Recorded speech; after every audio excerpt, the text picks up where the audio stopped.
listening to the Positive Professional Podcast with your host, me, Tracy Yvonne. This podcast is a weekly conversation about all things mental health, self-care, and wellness.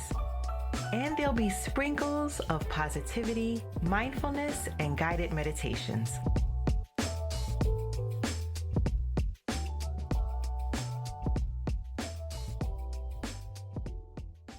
Welcome back to Season 6, Episode 3. And I'm so grateful you've joined me again. If you've listened to my last episode, A Letter to the 92%, then you know I've explored the resilience of Black women, the need to choose rest over rescue, and how to prioritize our well-being. I do want to take this time to thank everyone who shared how Episode 2 resonated with you. Today, I'm going to be following up on that conversation with actionable steps for creating a life centered on healing, rest, and empowerment. I'll dive deeper in the emotional impact of this new administration and the fear it has for many, and how we can protect our mental health in these uncertain times. So if you're ready, let's begin. Let's start by acknowledging the emotional toll that comes with always showing up. When you're the one people turn to for support, solutions, and strength, it's easy to lose sight of your own needs. Take a moment to reflect. How often have you felt drained because you were carrying responsibilities that weren't yours to bear? How many times have you said yes when you wanted to say no? This pattern is exhausting, and it chips away at our mental, emotional, and even physical well-being. It's not sustainable, and most importantly, it's not your responsibility to fix everything for everyone. You are allowed to take up space for yourself. With this new administration in place, many of us are feeling a mix of emotions, uncertainty, and for some, fear.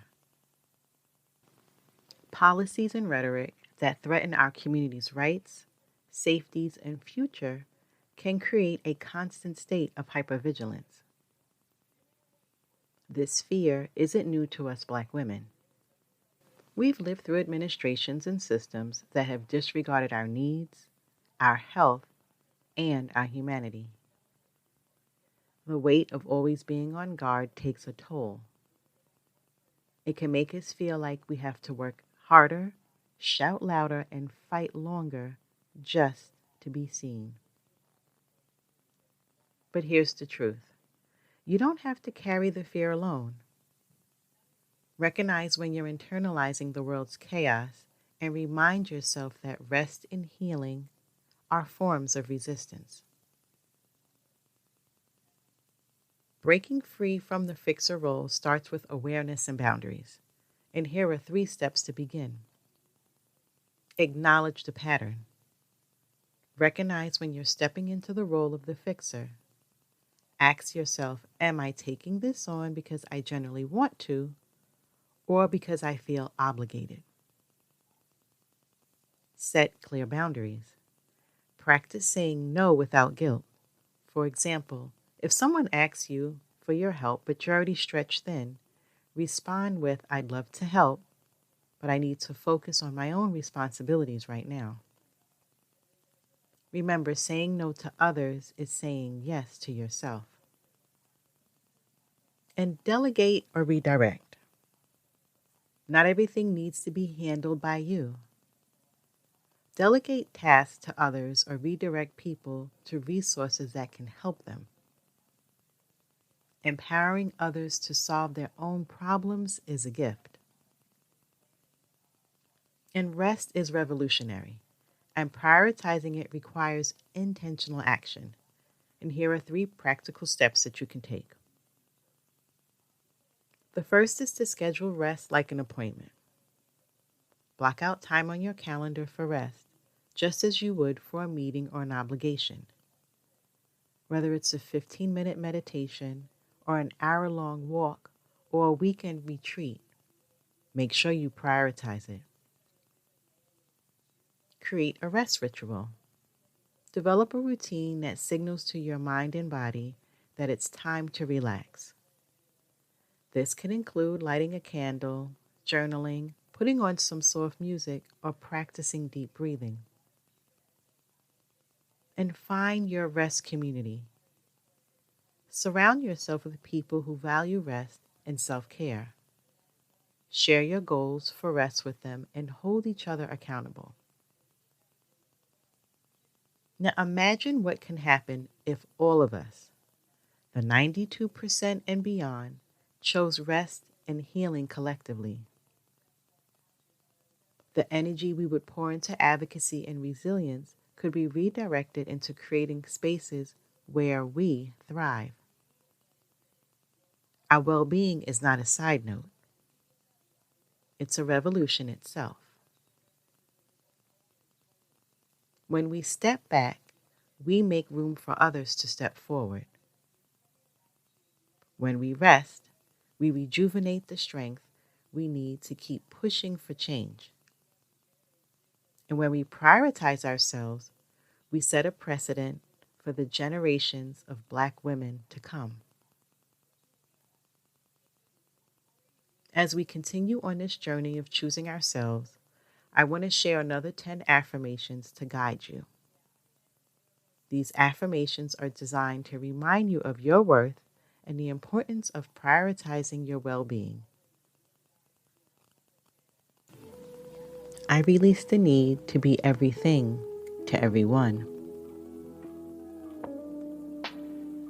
I honor my boundaries and protect my peace. Rest is not a luxury, it's a necessity, and I deserve it.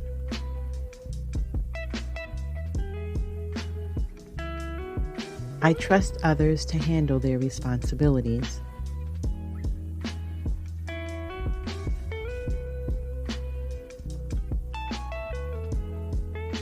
My time and energy are valuable, and I use them wisely.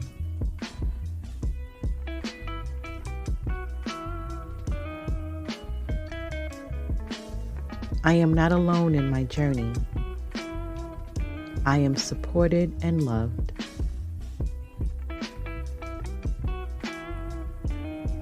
It is safe for me to prioritize my needs.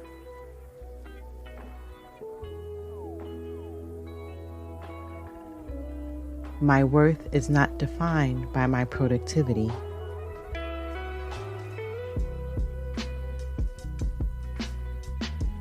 I am allowed to rest and recharge without guilt.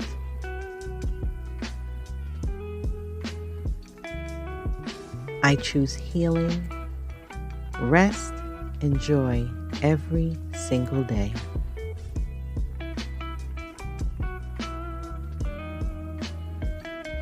Now let's take a moment to reflect on today's episode. What is the one step you can take today to prioritize rest and break free from the fixer role? Write it down and commit to it, and revisit it often. Remember, this journey is not about perfection, but about progress.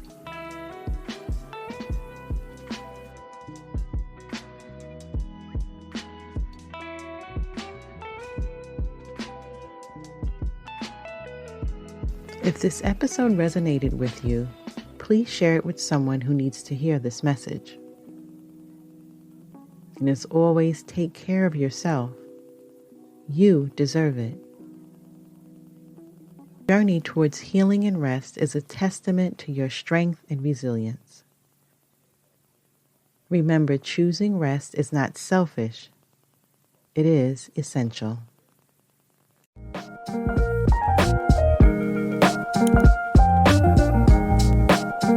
Thanks for listening and supporting this podcast. And make sure you're clicking the like and subscribe button. You can also follow me on Twitter and Instagram.